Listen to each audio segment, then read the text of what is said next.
welcome to Ask Me About K-Pop, the essential guide for recent converts and season fans alike. My name is Shannon. And I'm Angelica. And welcome to the show. Oh boy, we've got a good one for you today this week. Classic deep research. Yes. What's the deal episode. Highly educational. And I'm so excited because it's a topic that comes up a lot in our just general look into K-pop. And it's something that we've kind of always just been like, I don't know, thought of very like arbitrarily. Yes. Like, they exist, but what do they mean? It doesn't matter. And now we're going to figure out, well, what do they really mean? Yes. But before we get into it, we have a couple of housekeeping items up top. First and foremost, because it's due this week. Yes, K-Pop The Cork Series 2. This time we're asking for information about your number one bias, and submissions are this week, Thursday, February 23rd. So head over to our link tree. The very top has a submission form for you to tell us everything that we want to know. And the other big piece of news this week is that finally, hopefully, I don't know. There's a lot of moving parts of this and I'm freaked out that I didn't do it right. But our merch store is open. Yay!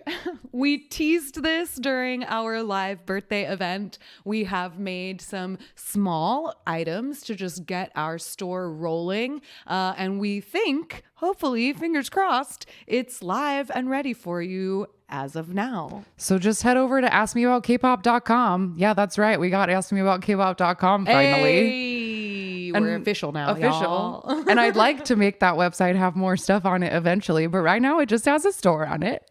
But you can go there and you can get an Ask Me About K-Pop concert compliant vinyl bag or keychains or magnets and stickers. And we just have little cute fun stuff like that.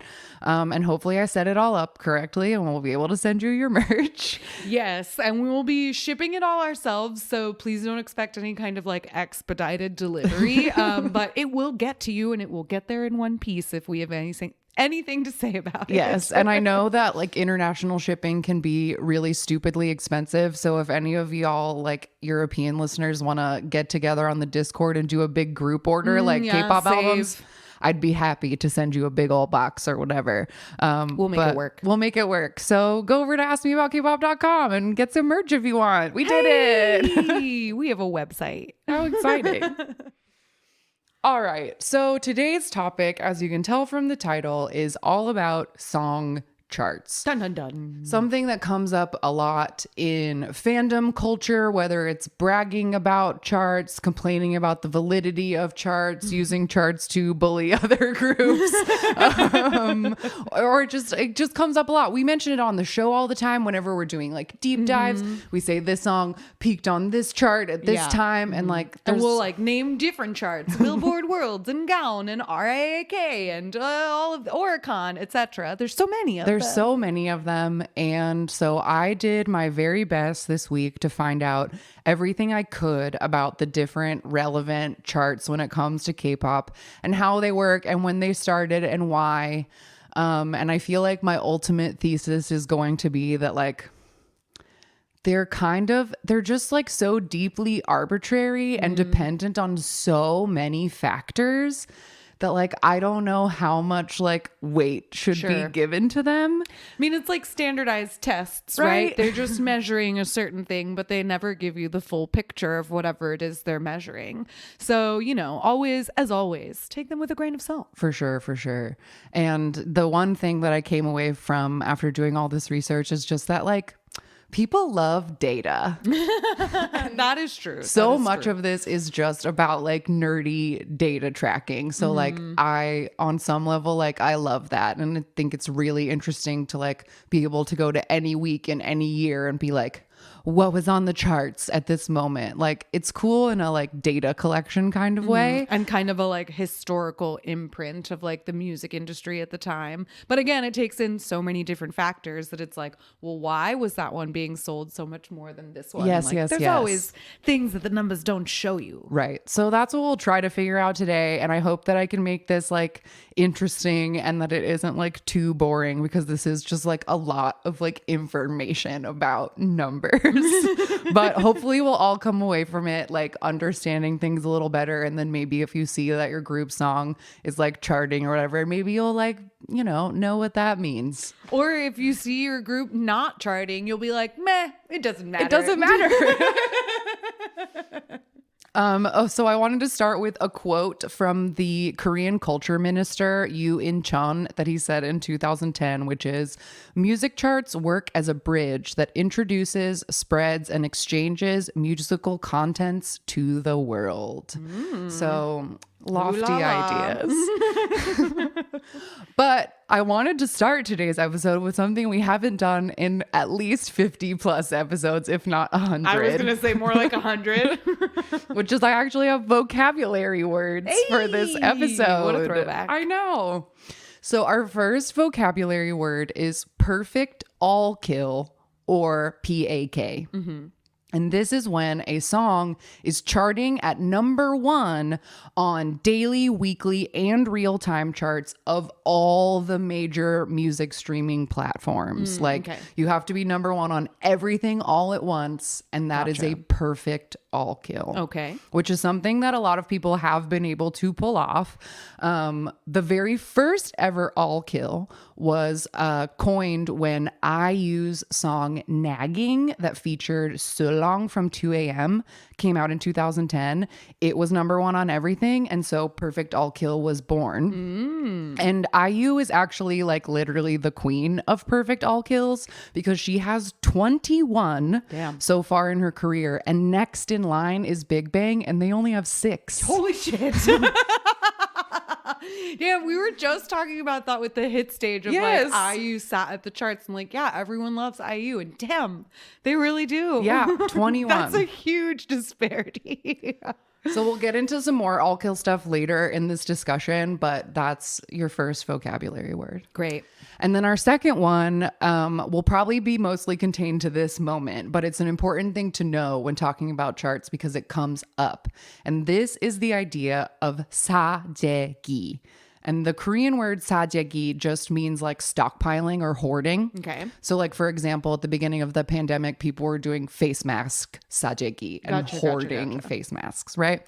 But in music terms, it's about unethically or illegally boosting a song in the charts using bulk album buying or bot farms to increase streams. Okay. So every once in a while, people will just get accused of this, usually when a song that nobody's ever, like someone's not very famous and their song is really high in the charts and everyone goes, how did that happen? This can't be right. So apparently chart manipulation is illegal and is punishable with fines up to 20 million won or 2 years in prison. However, an article that NPR wrote in 2020 stated that while Korea's, quote, cyber investigation department is always looking into accusations of 사재기, no one's ever been prosecuted for it. Oh, interesting. So it seems like a thing that's really hard to prove. Like people know it's happening, but it's hard to prove because like one quote I saw in the NPR article was from some company head who was saying like, the companies don't do it. Like you can't prove the companies do it. Like maybe the fans are doing it. Maybe somebody else is doing it. Like, I don't know. You can't say that the companies are doing it. But some unknown figure that's just some little hacker that's just lives doing for chart manipulation. And I learned that JYP himself even like demanded an investigation into it in 2013, but the case was dropped because prosecutors said there wasn't enough evidence. Like they can't prove that this happens. And the entire industry of 사재기 industry is like really shrouded in secrecy. And like artists who have been accused of this, like they've never, like I said, they've never been able to prove anyone's done it. And the artists who get caught up in it always say like, it wasn't me. Yeah. But Tiger JK has straight up said before that a marketing agency once offered him like, we'll put you at number 1 if you give me $100,000. Oh, damn. So like people it's like bribery. Yes, it's like people are getting the offers, but like, it's also secret and nobody really knows. Shady. But yeah, that's a thing that comes up, especially when someone is like charting for a reason that people don't believe, that like this has got to be manipulated somehow. Yeah. It's interesting that nobody's ever been prosecuted for it, just because, I mean, yeah, I guess it is hard to prove, but I don't know. You would think there'd be some kind of paper trail. Right. Especially if it is like such a huge bribe of like somebody paying $100,000 to get this like new group at number one. And then like, I don't know, was that it just in case, like you don't have any receipts? Yeah, right? I don't know. I don't know. Find it hard to believe in this growing digital age. Right. And it's also very hard, like interesting that like, if say, because I know that this is for, I'm just using him as an example because his fandom gets accused of this a lot. Kang Daniel sells millions and millions of albums, but then people will find whole dumpsters full of Kang Daniel albums because like his people fans just hoard them. Just buy as many as possible and they don't even need them or want them. They just want to chart him. And like, that's okay. But if the company was quote buying the albums and throwing them away, then like that's illegal. And but it's basically the same thing. Like, but it does make sense why that would be the difference, right? Because then it's like, well, if a company is doing it, that's a single entity that you can charge with it. But if it's, 100 individual fans who are seemingly acting on their own accord, you can't really prosecute them all for that. Like, you're just making bad choices. True. Yeah. But maybe it is a concentrated effort. Yeah. You never know. We don't know. So that's sadegi. If you ever hear about that, that's what they're talking about. And the other vocabulary word that I came across, and I'd never heard this before, and I thought it was very funny. This is a Korean term, and it is somsiming, which means streaming as if you were breathing. Oh, God. And this is like a really big part of the chart discussion, I feel like, is just that streaming culture has changed what charts mean so much. Because like back in the day, like in HOT's heyday, their like country was in like a deep recession and everyone was poor. So like the HOT fans were buying their one HOT CD. Yeah. And everyone was and also, like, buying whole CDs, right? If you wanted the album to chart, like you had to physically go and buy it. You couldn't just sit at home and play the music video over and over and over again or stream the album on Spotify or something. Right. Like digital music didn't exist in the 90s and even early 2000s the way it does now. And then like, yeah, the way that you can't necessarily like tell where each stream is coming from and that you can just sit with 5 different devices streaming them all day long. And even though it's just one person and you're not even listening to it, it counts as 1,000 streams. Like, right. So the industry of charts has tried a few different things in the past couple of years to sort of try and combat the like fan mass streaming because make some sense of everything. Yeah, and to try to figure out what's actually popular. And we'll talk about it when we get into the timeline. But like Korean fans or like citizens, general public can tell when like a song has been artificially placed on the charts because they're like, I've never heard this. Oh, sure. This much. Like there's a difference between something being popular with the general public and being streamed a lot by fans. And I guess like sometimes you can see that when you're like looking at all of the charts of like, I don't know. The outliers. Yes. It's all very wishy-washy is the point. Like it's all very wishy-washy. So here we go. I'm going to start with a very quick little timeline of some important moments in Korean music chart history. And then I'm going to go into all of the different charts and streaming services and how they all play into this stuff. So in 1993, the Hanto chart was started. And I always thought this was Hanteo because of how it's romanized, but I saw it written in Korean and it's just Hanto. But anyway. You learn something new every day. This was the very first like chart in Korea. It started in 1993 and it was a POS data chart, which meant that at the record store, when they scanned the barcode of your CD, it got tallied. Gotcha. So it was just physical album sales. Pure physical album sales. So that's how it started. But then on September 10th, 1998, the Recording Industry Association of Korea album chart released their first issue. And then Korean music charts in a more official government sanctioned way began. Sure. I'll get into that one in a second.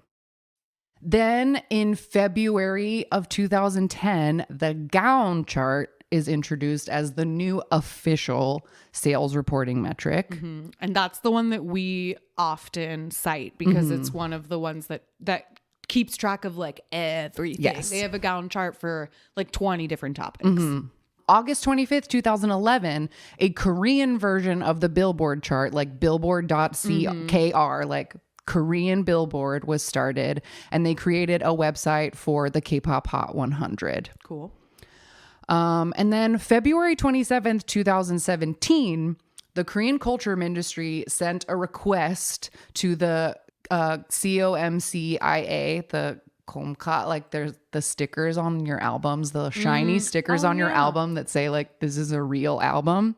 That's this industry that puts those stickers on them. So the government asked them to find a solution to late night chart manipulation because it was just kind of a thing known in fandom that the song releases at midnight. We're going to stay up all night streaming as much as possible so that when everyone wakes up in the morning and opens their streaming apps, our new K-pop thing is at the top. Yeah.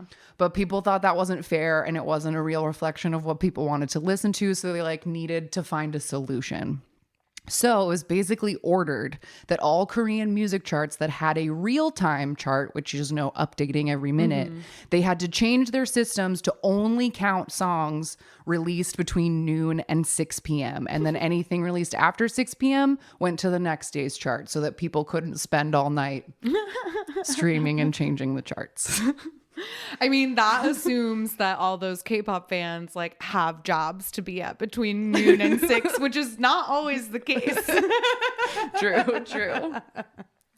Then on May 19th, 2020, Melon switched their rankings from hourly streams to a chart that was calculated on unique listeners in the past 24 hours. So like if you listen to a song 1,000 times, it only counted as one because you're one person. Yeah. See, that's the thing with the streaming is like, are you paying attention to who is watching it, right? Like, are you tracing the IP address or whatever? And then that's why people have their like 5 different devices all streaming the same thing. But streaming culture, that's not what this is about. No, it's not.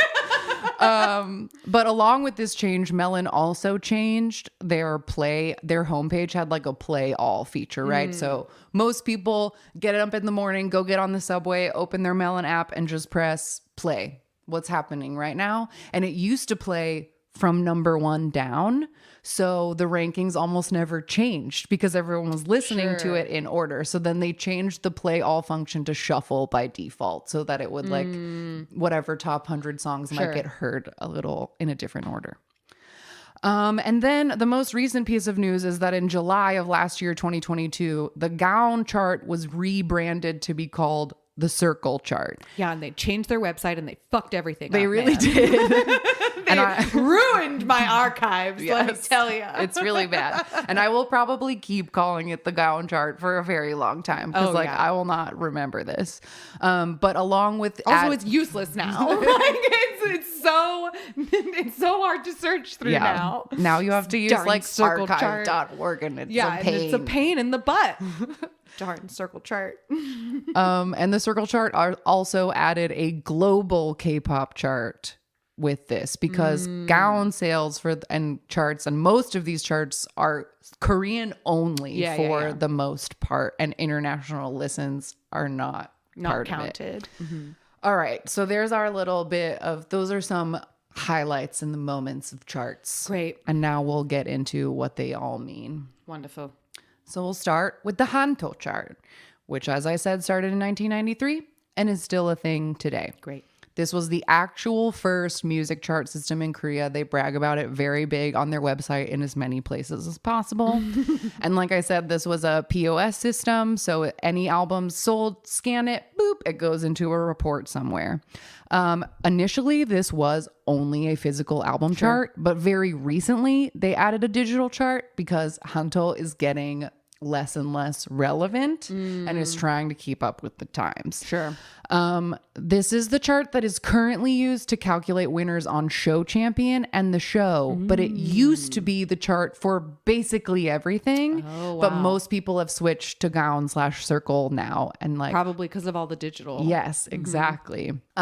So when you purchase K-pop albums at like a physical store or an online store, you'll often see that they have the Hanto logo like displayed in the show that window it's or at the being- register to make sure you know this purchase is going towards these charts, which is important to people who want to chart their albums. So if that's something you care about, make sure you're buying from places that count towards the chart. Because if you just buy something from a bargain bin at a Chinatown store, it's probably not going to get counted. or Probably whatever. not, but I'll never regret that Rain DVD. And then I also saw that in 2018, Hanto patented their own system called HATS, which stands for Hanto Aided Tracking System. And it assigned like a copyright identifier to every single album. And so then when people bought it, they could like scan it into this app and then it would be like double what's the word I'm looking for? Authenticated, that like proper purchase logged authentically through different means or whatever, so that they could be like, our chart is the most. I see. It was like a way to almost like fact check Yes. their own chart. Yes. Interesting. And then something that they did very recently that was pretty controversial is that in July of 22, they added a column to their chart that says physical record index. And this is some kind of convoluted number point system that literally accounts the literal weight of the album, like how much it weighs and what it cost. And then that is somehow tabulated into like a different separate score. And so fans of like smaller groups that only put out jewel case albums are like annoyed because their albums will never literally weigh as much as other people's like big heavy albums. And I don't see what the point of tracking that is. I don't get what it means for anything to have like a bunch of heavy expensive albums. I feel like the only logic I can see to that is that if it's sort of like comparing the weight to the price, then it's almost literally telling you what it is worth. Yeah, like, okay. Because if this album is really heavy and it's really expensive, like, but is it worth the price because it's so heavy? And like, oh, well, this one is like cheap, but it's super, I don't know. Yeah, like, I don't if know. that in some way matters, like, or makes a difference. That's very odd. I thought it was very odd very when I odd. saw it. I was like, all right. So next in line chronologically is the chart that we use for all of our flashback episodes. And this is the Recording Industry Association of Korea album chart, which ran from 1998 to 2008. So this started in 98 when the Korean government requested that the music industry be more transparent about record sales. Sure. So they wanted to like officially track it themselves because Hanto is just a company. Right. So for this chart, the record labels themselves had to submit sales information to the chart for 6 months after something came out. Okay. Like keep continually giving them the sales information. And this was a monthly chart that came out on the 10th of every month. Okay. And it combined the sales of CDs and cassettes within the country of South Korea. So there's like no international tracking at all on this. I'm sure the internet was too new anyway for people to be like shipping albums places anyway. Well, and if the labels are the ones that are having to gather the information themselves, I feel like it would be easier for them to just track the domestic sales. Yeah. This is how many we printed, and these are all Yeah, gone from the exactly. warehouse. So that's what we did. So some fun highlights from the RIAK chart.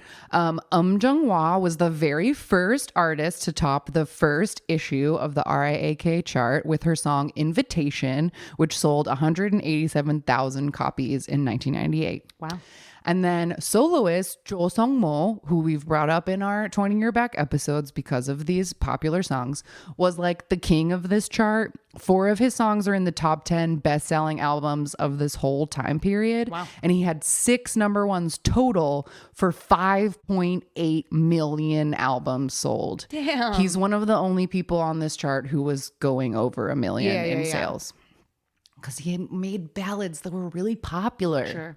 The grandmas love it. That's why Chen is still so popular. And I thought it was interesting that the co-ed group Cool, that we've talked about a bunch of times, has the most RAAK number ones with 7 between 99 and 2005. Wow. They were so popular. They were.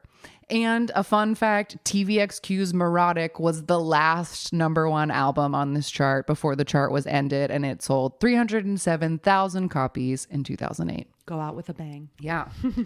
So there was literally no chart tracking for 2 years at this point while they figured out what they were going to do next. I don't know what the decision to end the original chart was and go to this other thing. I'm guessing it's because by 2008, online, like digital music had started to become a thing. They were like, oh no, this isn't working anymore. And then maybe they needed a little while to brainstorm to figure out how to continue. Yes. So in 2010, the Gaon chart was born. And this was founded by the Korean Music Content Association under the sponsorship of the Ministry of Culture, Sports, and Tourism. Sure.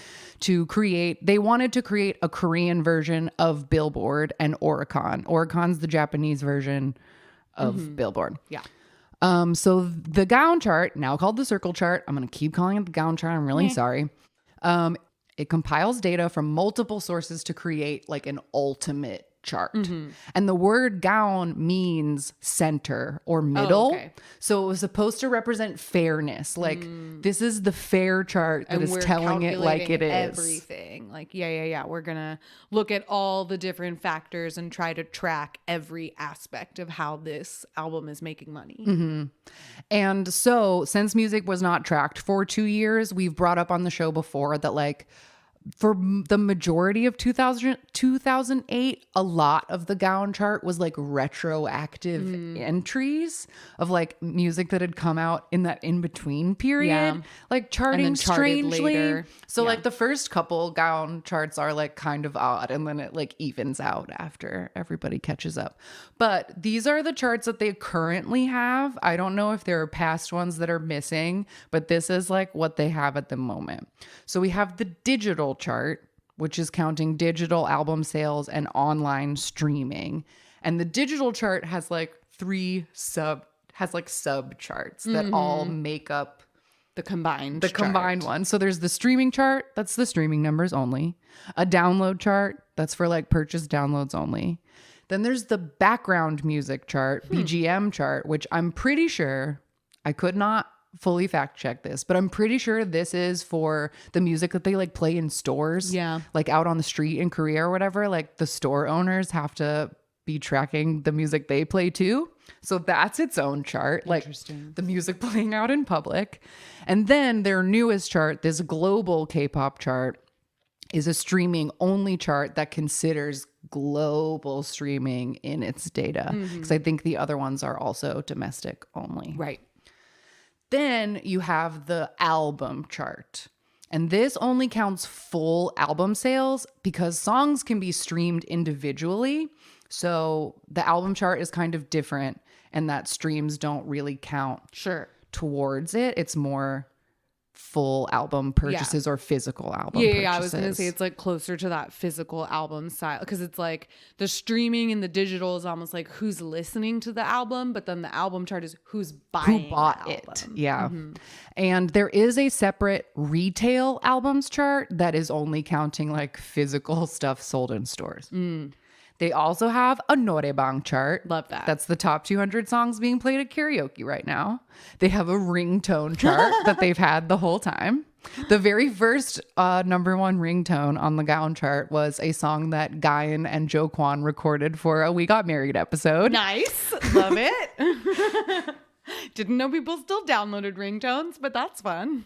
And then a chart that they don't have anymore, but was kind of a big deal for a minute, was the popularity charts. Ooh, uh-oh. Yes. Fighting words.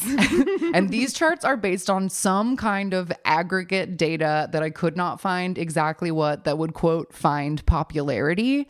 I'm assuming like hashtags or mentions or keywords or something, but it's not as concrete as Sure. like we sold this many albums. Almost So- more like a word cloud or something.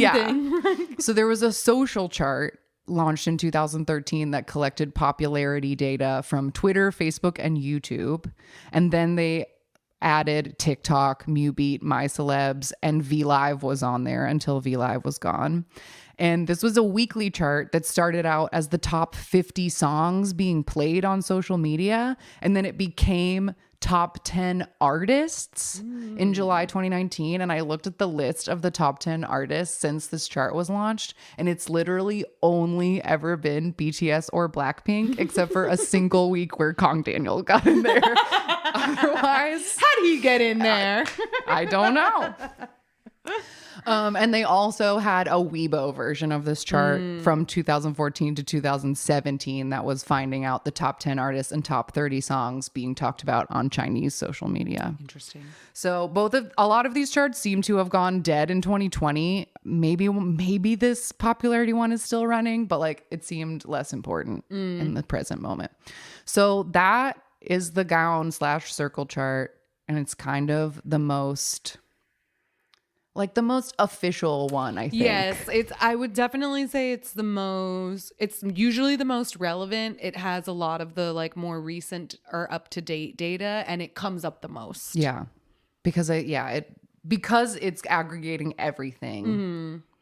It's the center circle chart. Like it's the one you want.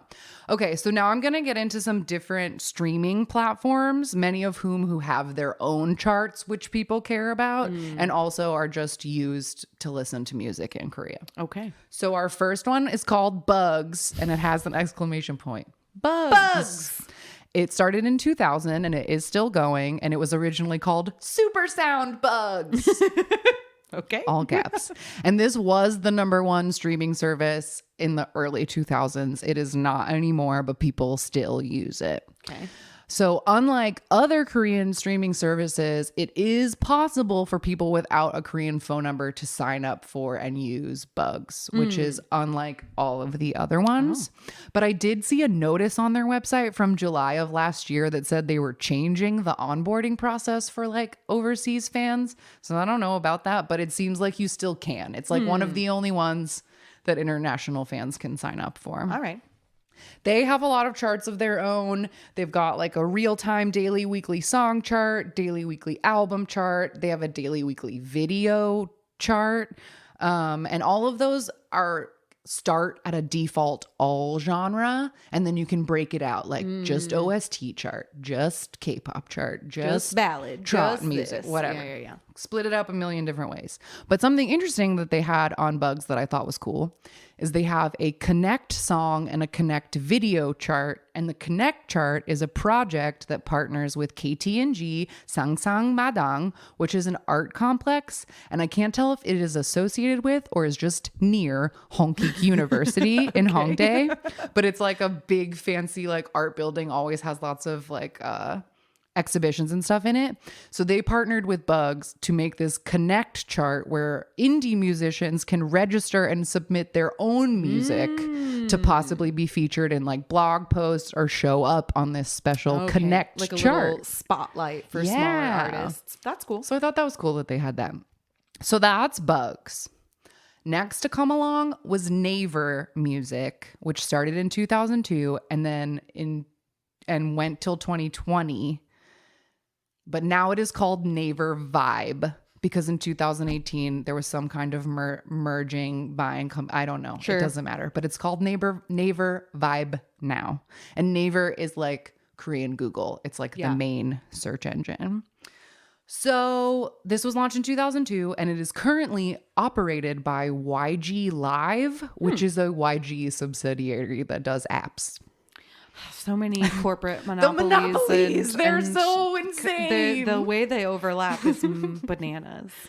So in 2020, Naver Music became Vibe, and according to the users, it lost a lot of its like good features and sorting and good discovery or whatever. So it might be falling out of popularity because apparently it used to be better than it is. It was also a mobile app only thing until very recently, and now they finally have like a web version. But something cool about Naver Vibe that the others don't have is that it does curated playlists like Spotify, like based on your listening. Yeah. So that's one people use. And then next, debuting in 2004, is Melon Music. This is the #1 streaming service in Korea. Over 5 million people use it every day. They have 25 million registered users, but only Korean people can use Melon. Or I guess if you have a phone number and a VPN. But the point is, Korean residents. it's Korean residents only. And I personally use Melon a lot. It's the chart that I check the most. And it also comes in really, really handy on this show because their catalog is really easy to search from the web and is like really nicely linked and stuff. So like, you know, like when we did the Bumzu deep dive, I can click on Bumzu's Melon profile and there's a section for songs he wrote, sections for songs he sang. Like it's all organized very well and it makes research a lot easier. So I use it as an information source. I can't listen to music on it, but it works as it's place a good to archive. look at stuff. Yeah, for sure. And something that Melon has that's kind of cool is there's a My Music DNA section of the app that does keep a running total of your personal streams. Oh. And apparently there are some fandoms that use this to verify whether people are legit or not for, you know, music shows or like the things where like it's like, oh, you listen to them? Prove it. Yikes. That's power fandom shouldn't have, I think. I agree. I don't like that. Some controversy in mid 2015, Melon had to like completely overhaul their login system because people were just creating like infinite accounts. And apparently they weren't creating the accounts to stream more. It was because at the time they had a weekly popularity award on their homepage. These popularity awards, these charts are asking for trouble by using the word popularity in their chart titles. Like, don't you're giving them what they want. Yeah. Feeding the fire. So I don't really know much about how Melon worked like pre the changes in 2017 where they needed to like make the window smaller. But recently they've gone through quite a bit of changes and I do have the history on that. So in 2020, they ended their real-time chart altogether because even though they had like lessened the window, people still knew how to game them or whatever. This 12 to 6 p.m. that's so arbitrary and dumb. Like, what is that gonna do? So they just stopped the real-time chart altogether and they made a chart called 24 Hits. Okay. And this was supposed to be an aggregate chart of plays from the last 24 hours, which was immediately criticized for making it too hard for new songs to ever rise out of the bottom. Or like ever get onto the chart at all. So then they added a rising 31 page that had the 31 like newest songs that were rising, but they discontinued it really quickly because I don't think it was working. And I'm like, why 31? That seems random. That is random.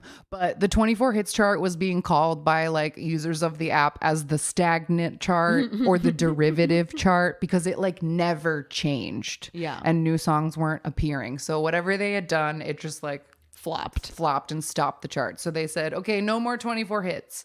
Now what they are doing currently is called the Daily 100. And they introduced this in 2021 to help with all the above issues. And this chart does an equal 50-50 combination of 24-hour and hourly streams to, I guess, somehow make a more dynamic chart. But all right.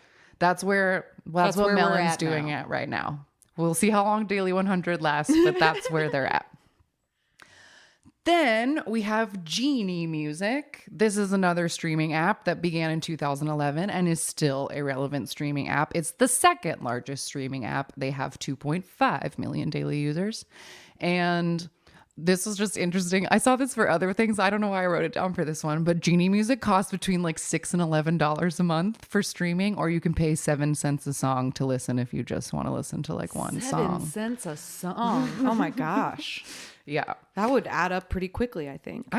Yeah. A lot of these apps seemed weirdly expensive to me, but I refuse to pay for streaming apps. I buy music on iTunes. That's my old, like, I get like going through this. I was just like, yeah, people have their thing. You find your way, you listen to your music, and then people stick to it. And that's mine. So anyway, Genie Music was actually founded back in 1991 and was called KT Music at the time. They own KT Music, and Genie like own so many K-pop companies, like Blockberry and Stone and Happy Face, like just to name a couple. Just so many monopolies. Everything is a monopoly.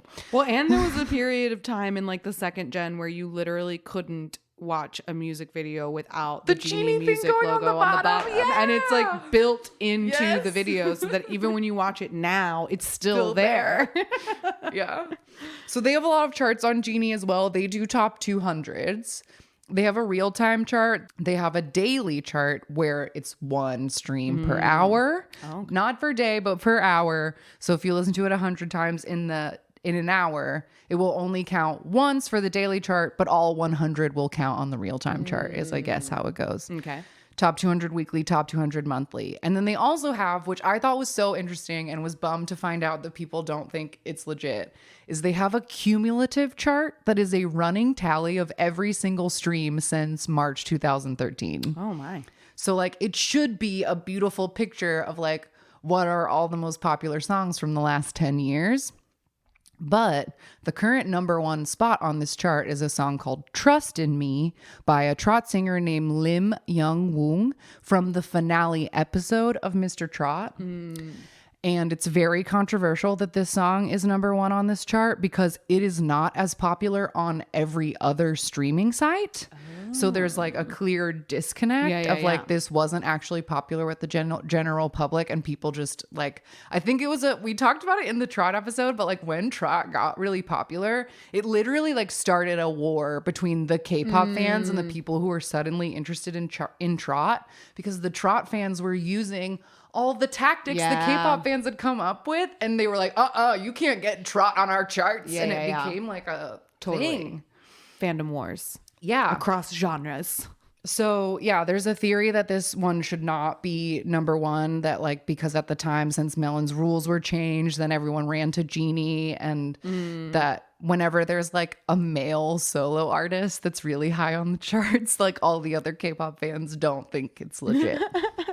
Because they seem to be able to rally their fans in a different way. That Kang Daniel syndrome. Right? Exactly. So that's Genie. And then a couple other, just to mention really quick before we get into this last like all-encompassing chart. There's another app called Flow, FLO, that was started in 2015. It used to be called Music Mate. This one is like $10 a month for unlimited streaming, but it's apparently free if your cell phone provider is SK Telecom. So it's like comes with the phone. They also use YouTube Music as a consideration for a lot of charts, which is just YouTube's streaming music service. It's like it's not videos. It's just songs, but it's YouTube branded or something. I feel like I've never even seen that before. I only know about it because Townland's album is on YouTube Music. Like whenever you look, a different app? You can look at them on regular YouTube but if you want it without ads, you pay for YouTube Music. But like if you've ever like Googled an album and you get a whole playlist of just the cover art and all that's YouTube Music. Huh. Yeah. The more you know. The more you know. So that one gets considered. And then there also is Line Music, which is the international version of Naver Vibe. They're like owned by the same company, and it works through the Line messaging app. Oh, yeah. So it's like a combination. You can send your friends songs and listen to them through the messaging app, but it's only available in Japan, Thailand, and Taiwan. So like, interesting. It's just for them. All right. So all of that to say, we will get into the Insta's iChart. Instiz, I don't know, INSTIZ. iChart, and it's iChart like iPhone, little chart. This started in 2010. The company was founded in 2009, and I believe the current version of the chart system was established in 2017.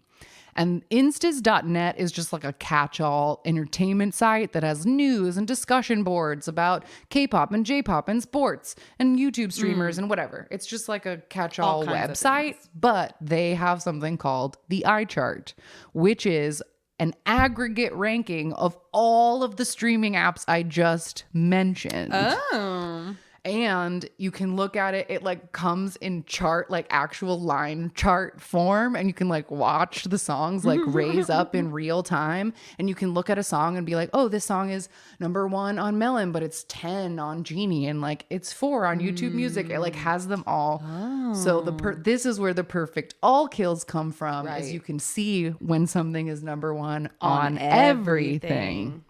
Yes. So they count Melon, Genie, Bugs, Vibe, Flow, YouTube Music for real-time, daily, and weekly charts. But I looked at how they make this chart, and it is so fucking convoluted. I will not even try to explain it. I'm just going to assume that the people at iChart really thought about this. And there's a reason. A generous assumption. Because like every single streaming app has a different percentage, total possible points. Like since most people listen on Melon, then Melon streams are weighted more. Right. It's very complicated. They take into account like the population size of the interesting. So it's really complicated. A lot of moving parts. But you can just assume that like they thought about this a lot. And there's so many line graphs and they're really interesting to look at. But they started their own kind of version of the perfect all kill ranking by tracking how many hours a song remains a perfect all kill. Damn. And when I checked this a few days ago, so it's probably higher now, but a few days ago, New Jeans currently has the record because Oh My God has been a perfect all kill for 655 hours. Oh my God. Oh my God. Yeah. Wow.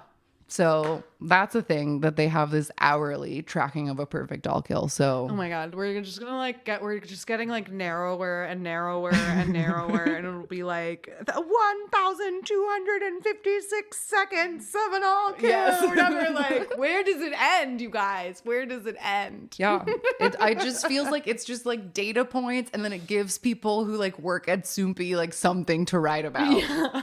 Like, oh, this group is the first ever group to have a number 1 at 3 a.m. 6 months after they like. Yes, you know what I mean? That's the thing. It's like, where does it end with the quote unquote records that, not to like discredit this record you just named, but like, where does it end with like the first time with this thing at this time on this chart? And it's like, oh, for fuck's sake, like at a certain point that makes records meaningless, right? Like, all I get from this is that people are really like, oh my God, like, okay, got it, sure, done. But also I feel like it's giving people just like fuel to like attack others. And like, I wish charts were not used so maliciously. Like, I think it's nice and it's fun when you see like, oh, a group, especially when it's like a group that hasn't ever really gotten attention. Like I remember when Shine finally cracked the 100 on Melon, and Pentagon lost their minds because like they'd never even appeared on a chart before. And like, oh, that makes you like feel special. Like, oh, you did it. You accomplished something.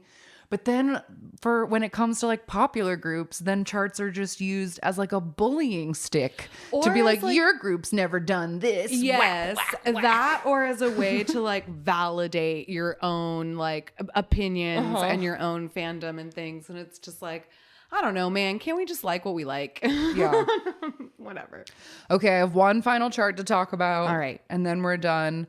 But this is the only non-Korean chart in which sometimes K-pop songs show up on and is added to people's Wikipedia as a Yes. accomplishment. And we will usually mention it in our deep dives when it comes up. And this is the Billboard chart.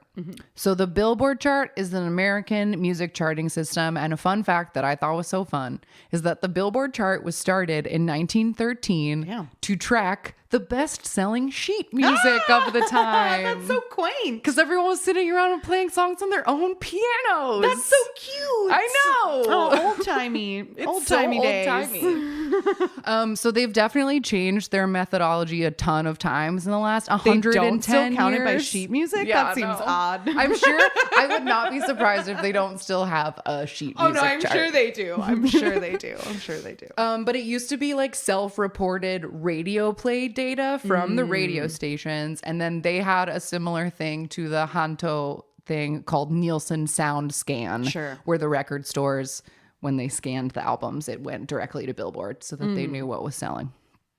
So what K-pop shows up on the most often is the Billboard World Digital Sales Chart. This was launched in January 23rd of 2010, and it originally listed the top 25 best-selling songs from around the world, and they narrowed it to only 15 songs back in November of 21. I wonder why. So this was so fascinating to me. The first number one song on the Billboard World Chart was Somewhere Over the Rainbow by Israel Kamakawiwo'ole. That little ukulele cover, you know it. Oh, I know it. Everyone knows it. It stayed at number one for 2 straight years. Damn. And to this day, it is still number one a few times a year. It has never left the chart and has the record for longest stint at 683 weeks, which is 13.2 years. That's wild. Isn't it? Yes. Yes, it is. I love that is just like, it's never even left Never. the charts. Like, why? How? How is that possible? It's just like such a universally beloved tune, I guess. But damn. When I used to teach 5th grade, we used that as the graduation song. Of That's what course. they would walk down to the My dad auditorium loves it. to. It makes him cry. Yeah, it's good. I have it on my phone. But in K-pop words, Gangnam Style was the first ever K-pop song to hit number one on this chart, and it stayed there for 50 weeks. Damn, long time. Almost a whole year. Yeah. Currently, BTS has the Billboard World record for the most charted songs on this chart with 33 songs, and they've had the most to debut at number one with 20 songs. Wow. But some other interesting Billboard milestones: on April 4th, 2009, BoA's English album, entitled BoA, appeared on the top 200 chart. Nice. That was the first time that ever happened. And then on August 25th, 2011, they launched the K-pop Hot 100. And this was a chart that was aggregated from Hanto, Naver Music, and Korean radio. And the first ever number one on this chart was Sistar's So Cool. Nice. But the chart was ended in 2014. They said they needed to revamp it. So then it came back in 2017, and then they just wordlessly shuttered it in April of 2022. If you go to the K-pop Hot 100 website, it still says that I've Love Dive is the number one song, and it still says that it's April 2022. Weird. They just stopped it. I don't know why. Frozen in time. And then on January 29th, 2013 is when Billboard launched their K-Town page, which is a page on the Billboard website that is the K-pop focused online column. And journalist Jeff Benjamin has pretty much been the only writer there since then. Yeah. He's like, if you read, and it's always in Wikipedia's when there's quotes about albums, It's they're always always Jeff Jeff Benjamin Benjamin at Billboard. Yeah, it is. And then on August 31st, 2020, BTS's Dynamite was the first ever K-pop song to hit number one on the regular old Hot 100. Gotcha. Which is the Billboard Everything Everywhere All at American. But the Billboard chart still really takes a lot of radio play into consideration, which is the thing that people are like, does that even matter anymore? But anyway. Yeah. So sometimes, very rarely, but sometimes K-pop songs, especially the English ones, because I think those are the ones that are more likely to get radio play, show up on the actual Hot 100, but the Billboard World is way more likely. Yeah. And I think also the K-pop English songs, at least lately, like with BTS's English releases and like Monsta X's English releases and stuff, like they push them toward like the Western market, like in order to become candidates. Like that was Super M's old thing, Yes. right? Of like, we're specifically going to be international to try and make it on the regular Hot 100, Yes. not just the K-pop Hot 100. Everybody's trying to break out of the K-pop box now and hit all the charts. Yeah. But does it even matter? But does it even matter? I don't know. It's up to you to decide. I just told you everything that I learned. I hope that was like interesting or helped explain some of it somehow. It's always good to have the background information and like context of, okay, well, when we tell you that this peaked at number 2 on Gown, what does that mean? What is it taking into consideration? And like, now you know a little bit. But it all to me, like after studying it so much, I just feel like pretty meh about it. I feel pretty meh about it because the factors are all just too, there's just too many. Like if you look at like a gridded list of like, you know, these were all the number ones month by month. One month, somebody will have sold 3 million copies of something and that's number 1. And then the next month, because nothing really came out, you only have to sell 20,000 and you're number 1. Yeah. So there's still number 1, but one of them way outsold the other. So it's like, is it really the same kind of number 1? Or like, are you trying to like a -1? Yeah. And then is that stuff done like on purpose? Like, not to say that it's a shady conspiracy, but like a business decision, like the reason that they put like horror movies out in February. Like, there's like a thing where it's like people are more likely to look at this movie at this time or like, or even like, well, we were going to put out this like Astro single at this week, but BTS and EXO and Blackpink Twice are all coming back. They're all coming back that same week. So we're going to shelve this for 2 weeks later when no one else when we is have coming a chance. out. Yeah, exactly. Right. Exactly. Like, and that we have seen in our deep dives does happen. Yeah. So there's always 1,000 different factors like coming into play. So as we said, you decide how much weight you want to put into it. We just mention it as a fact because it's a fact. You do with it what you want. You do with it what you will. But there you go. That's what I learned about Korean charts. So fantastic. Thanks for listening. And I hope we all learned a little something. And we'll be right back with a random game. All right, we are back. And this week, the random number generator gave us a girl group from 11 years ago, called D Unit. 12 years ago, I think. 11 years ago. I don't know. I can't do math. D Unit was a South Korean girl group under the label D Business Entertainment. And apparently their concept included adding new members every promotion cycle, which is an wild choice. Yeah. Like, okay. Because if you thought about like, if this was a long lasting group, dear God, how many people would you end up with? Like, would you cap it at 9? Yeah, or would you like, just are you keep just going? gonna keep going every time? I don't know. But they originally debuted as a trio on August 1st, 2012 with the title track I'm Missing You. And they did eventually add a guest member as a comeback the following year, but then never continued with the concept because in 2013, they released a single and a music video teaser, but then never actually released the full comeback or the music video. So fans have speculated that D Unit has disbanded or begun an indefinite hiatus, but nothing official was ever stated. And that's an odd choice too. Yeah. And it says that like this last song, the music video teaser had a girl named Sumi who was in Sia and Five Dolls, like groups we've talked about in this random game before. And the one guest they had, Janie, was in GP Basic, which I think is also a random generator girl group that we've gotten before. Like, it sounds familiar, but I don't know if that one rings a bell for me, but it does seem odd that they're like, we're going to add a member every promotion cycle, but then these members they're adding are guest members that are actually members of other things. Groups. Yeah. So was the plan to just have them as a guest? Would they return for multiple comebacks? Like, a lot of questions for D Unit, I think. Yeah. Interesting. And like, yeah, this Wikipedia says that like Zico made one of their songs and they have a song that features Benzino. Yeah. And they put out 2 studio albums. They've got 4 music videos. But we are going to watch their most watched, which the Korean title, it has a long Korean title, but then in parentheses here it says Talk to My Face. So I guess that's the English title. Yeah, so we found this music video, and funnily enough, it has been uploaded by the YouTube channel of Super Sound Bugs. We were just talking about them. That's why the number generator gave it to us. They knew it'd be on topic. So if you want to watch this music video with us, just pull it up and press play when I say go. 3, 2, 1, go.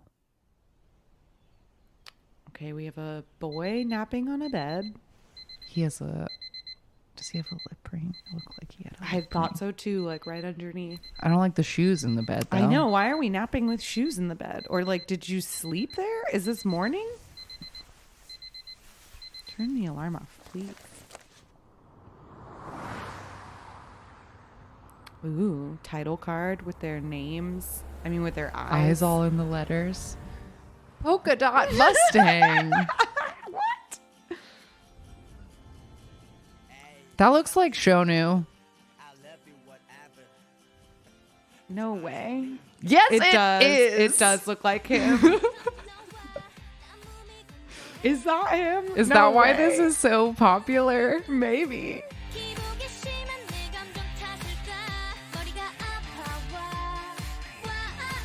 All these comments are too old.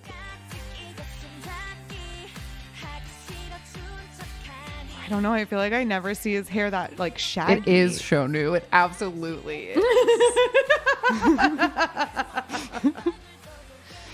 Okay, well, they have like, they're just like spying on him as he's like reading in his bedroom. Laughing and to then, himself.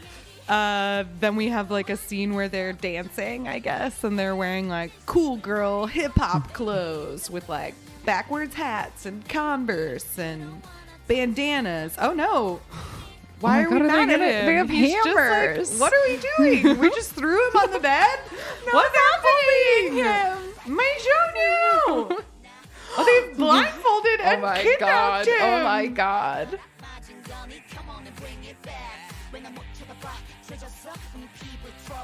It's funny because I almost feel like I recognize him more with the blindfold on.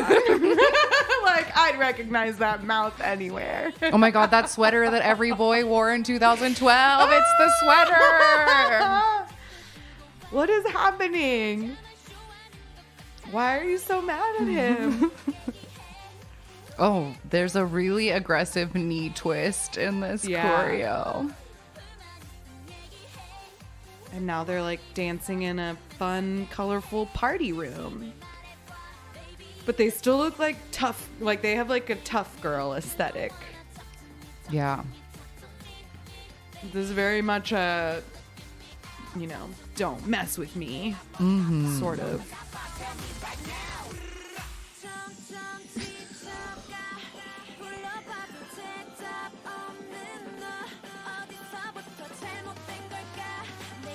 Oh no, one of the girls in a silver jacket is upset. She's so mad at Shonu, but look, he has a They only cake showed it for you. like 2 seconds, but I think the calendar said it was like their anniversary, so maybe he forgot. And that's what this is about. Oh, but he has the couple ring on his necklace. Wow. He didn't forget. He just He got was bullied just- into it by yeah. all the friends. He was just trying to chill, read his magazines at home. He got like attacked.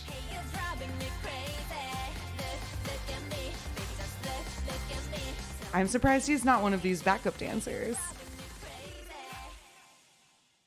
Oh, that was a very abrupt ending. That was an abrupt ending.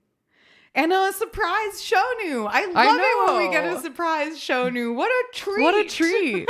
That was wild. That was absolutely wild. Oh my God. Wow. That's so funny. Baby Shonu. That's so That is so funny. Wow. Great. Oh yeah, here. I didn't know. I didn't think it was him years ago. I didn't think he was cute at the time, but now I've seen the light. How dare you? I mean, honestly, when I first saw him lying on the bed and you were like, that's Shonu, I was like, that guy's not hot enough to be Shonu, but it was Shonu.